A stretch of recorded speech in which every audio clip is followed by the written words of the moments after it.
House গুলো, এটা সব সময় কিন্তু এটা ফার্স্ট হাউস, এটা ফার্স্ট হাউস, এটা সেকেন্ড হাউস, এটা থার্ড হাউস, এটা ফোর্থ হাউস, দেখা যাচ্ছে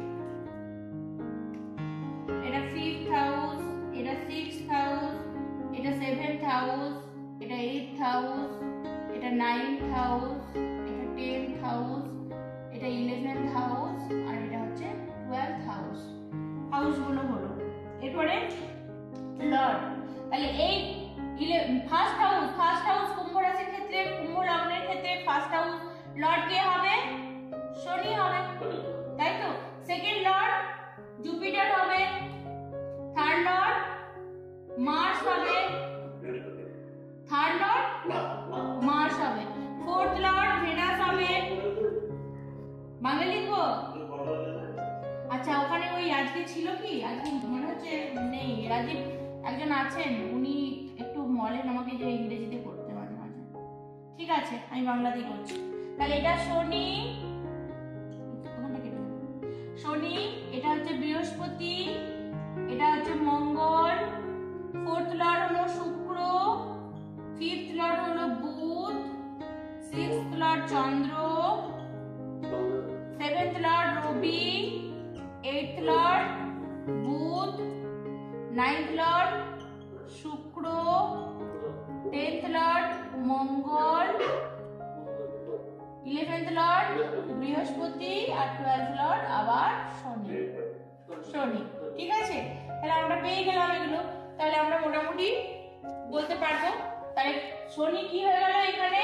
শনি হয়ে গেল ফার্স্ট লর্ড আর 12th লর্ড, ফার্স্ট লর্ড আর 12th লর্ড। ঠিক আছে, বৃহস্পতি কি হয়ে গেল? বৃহস্পতি হয়ে গেল সেকেন্ড লর্ড আর হচ্ছে 11th লর্ড, 11th লর্ড। তারপরে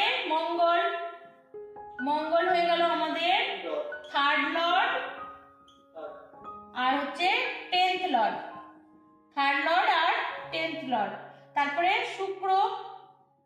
শুক্র হয়ে গেল আমাদের ফোর্থ লর্ড আর 9th লর্ড, ফোর্থ লর্ড আর 9th লর্ড। তারপরে শুক্রের পর বুধ হয়ে গেল আমাদের 5th লর্ড আর 8th লর্ড। চন্দ্র হয়ে গেল আমাদের 6th লর্ড আর রবি হয়ে গেল আমাদের 7th লর্ড। হ্যাঁ, লর্ড মানে অধিপতি, লর্ড মানে হলো অধিপতি, অধিপতি মানে ওই ঘরের সে মালিক। ঠিক আছে, ফার্স্ট লর্ড মানে লগ্নপতি, আমরা যে পতি বলি না, পতি মানে অধিপতি, অধিপতি মানে হচ্ছে ওই ঘরের মালিক। তাহলে ফার্স্ট যে হাউসটা মানে লগ্ন, সেই লগ্নের মালিক হলো শনি, সেজন্য ফার্স্ট লর্ড লিখেছি। 12th লর্ড মানে হচ্ছে দ্বাদশ ভাবেরও অধিপতি হলো শনি, দ্বাদশপতিও হলো শনি। দ্বাদশপতি মানে দ্বাদশ ঘর, দ্বাদশ মানে 12 নম্বর ঘর, সেজন্য 12th লর্ড লিখেছি। ঠিক আছে,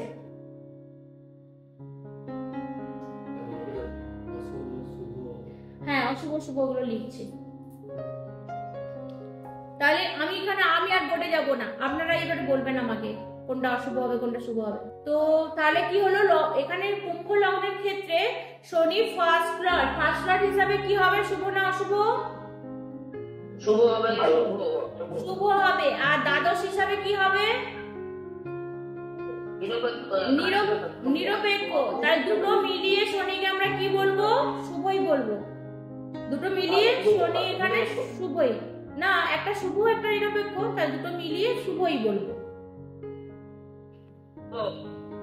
হ্যাঁ,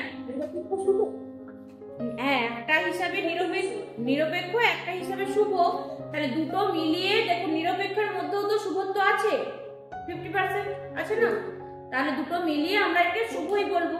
ঠিক আছে, কারণ শুভর ভাবটাই বেশি চলে এলো।